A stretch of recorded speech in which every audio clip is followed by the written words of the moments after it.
Now we move on to the third property of transpose of matrix. The transpose of sum or difference subtraction of two matrix is the sum and difference or maybe subtraction of their transpose. इसका मतलब यह हुआ कि यदि दो matrix हम ले लें ए और बी, उनके सम और डिफरेंस का जो ट्रांसपोज होगा उनके इंडिविजुअल ट्रांसपोज के सम और डिफरेंस के वो इक्वल होगा. मैं एग्जांपल कोट करता हूँ. देखिए, एक एग्जांपल लिया ए 3 - 1 0 4 2 1. एक हमने लिया मैट्रिक्स बी -1 2 1 1 2 और 3. हमने दो मैट्रिक्स ले ली. सबसे पहले हमने इन दोनों का सम निकाला. आप चाहे तो डिफरेंस भी निकाल सकते. आपको लग रहा है कि डिफरेंस निकालना, आप डिफरेंस निकाल लें, क्योंकि मैंने सम पहले लिखा है तो मैं सम की बात कर रहा हूँ. तो देखिए, मैंने सम की बात करी तो a + b 3 - 1 -1 + 2 0 + 1 और 4 + 1 2 + 2 1 3 1 + 3. तो a + b कितना है? 2 1 0 2 1 1 5 4 4. ये बना हमारे पास a + b. अब इसका हम ट्रांसपोज लेंगे, a + b का ट्रांसपोज. तो जो रो है वो कॉलम में चेंज हो गई. 2 1 1 5 4 4. आपको समझ में आ गया होगा. पहले हमने दो मैट्रिक्स का सम करके एक मैट्रिक्स बनाया और उस मैट्रिक्स का हमने ट्रांसपोज ले लिया. अब हम क्या करेंगे? अब हम ये चेक करेंगे कि ए का ट्रांसपोज लेंगे और बी का ट्रांसपोज लेंगे. देखिए कैसे.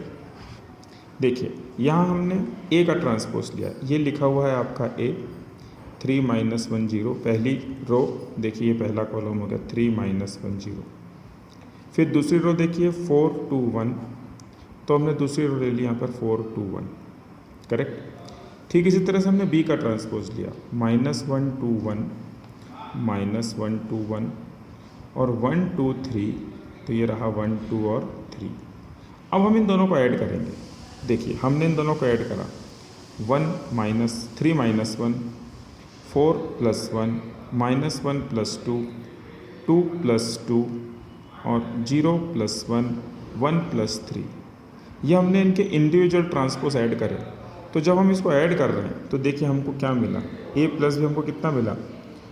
2 5 1 4 1 4. देख लीजिए, ये इनके सम के ट्रांसपोज के इक्वल है. 2 5 1 4 1 4. इसका मतलब ये हुआ कि जो a + b का ट्रांसपोज है वो उनके इंडिविजुअल ट्रांसपोज के सम के इक्वल है. ठीक. आप चाहें तो ये डिफरेंस के लिए भी कर सकते हैं. सिमिलरली a - b का ट्रांसपोज, a का ट्रांसपोज माइनस b के ट्रांसपोज. ये सम और डिफरेंस के लिए बता रहा हूँ. ठीक है. इसका ध्यान रखना कि हम सम और डिफरेंस के बारे में बात करें. ठीक. अब हम देखते हैं फोर्थ प्रॉपर्टी. क्या है property? The transpose of the product of two matrix is the product in reverse order of their transpose. इसका मतलब क्या हुआ कि दो मैट्रिक्स का हम प्रोडक्ट करके ट्रांसपोज लें तो वो इनके इंडिविजुअल ट्रांसपोज के रिवर्स द ऑर्डर, मतलब ए बी का ट्रांसपोज इजिकल्स टू बी का ट्रांसपोज इंटू ए का ट्रांसपोज होगा. एक एग्जांपल देखते हैं इसके ऊपर अपन. हमने एक मैट्रिक्स लिया ए 1 - 4 3 और एक मैट्रिक्स लिया बी -1 2 1. देखिए, मैंने इनका ऑर्डर भी लिख दिया आपके सामने 3 × 1 और ये 1 × 3. अब हम इनका मल्टीप्लाई कर रहे हैं ए बी का. तो 3 × 1 1 × 3. तो रिजल्टेंट मैट्रिक्स जो बनेगा वो बनेगा 3 × 3 का. देखिए, पहली रो पहला कॉलम -1, पहली रो पहला कॉलम 2, पहली रो पहला कॉलम 1. अब देखिए, सेकेंड रो फर्स्ट कॉलम 4 4 2 ज़ा -8 -4 × 1 -4. थर्ड रो फर्स्ट कॉलम -3 3 2 ज़ा 6 3 1 ज़ा 3. ये हमने क्या निकाला? a × b. अब हम इसका ट्रांसपोज निकाल देते हैं. ए बी का ट्रांसपोज देखिए 1 - 1 2 1 -1 2 1 4 -8 -4 4 -8 -4 -3 -6 3 -3 -6 3. ये हमने क्या निकाला? a × b का ट्रांसपोज. अब हम निकाल रहे हैं पहले एक b का ट्रांसपोज. देखिए, ये रहा b का ट्रांसपोज -1 2 1 -1 to 1। ए का ट्रांसपोज 1 -4 3, 1 -4 3। देखिए इसका ऑर्डर, ये 3 क्रॉस 1, ये 1 क्रॉस 3, तो रिजल्टेंट कितना बनेगा 3 क्रॉस 3। अब हमने निकाला बी डैश ए डैश, -1 इंटू 1 -1, -1 इंटू -4 4, -1 इंटू 3 -3, 2 1 ज़ा 2, 2 4 ज़ा -4 ज़ा -8, 2 3 ज़ा 6, 1 1 ज़ा 1, 1 इंटू -4 -4, 1 इंटू 3 3।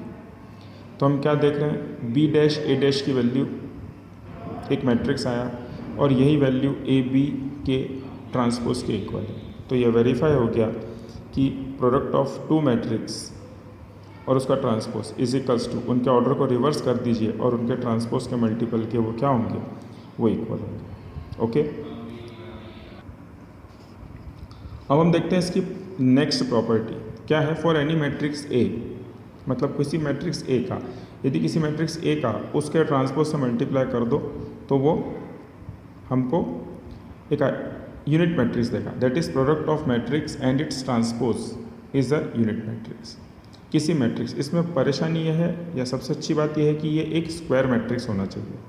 देखिए हमने एक स्क्वायर मैट्रिक्स ए लिया, cos alpha sine alpha minus sine alpha cos alpha, इसका ट्रांसपोज बताएं तो cos alpha sine alpha cos alpha sine alpha minus sine alpha cos alpha minus sine alpha cos alpha. अब हमने इनका multiply करा, मतलब ए dash. तो देखें फिर से मल्टीप्लाई एक बार और देख लेते हैं। पहली रो पहला कॉलम, कॉस का मल्टीप्लाई कॉस से कॉस स्क्वायर, साइन का मल्टीप्लाई साइन से साइन स्क्वायर, कॉस का मल्टीप्लाई माइनस साइन से minus sine alpha cos alpha, plus cos sine का मल्टीप्लाई कॉस से cos alpha sine alpha, minus sine का multiply cos से cos alpha sine alpha, plus cos का multiply sine से cos alpha sine alpha, minus sine का minus sine से sine square alpha, plus cos का cos से cos square alpha. तो ये दोनों टर्म तो आपस में कैंसिल हो गई, कैंसिल कर देते हैं।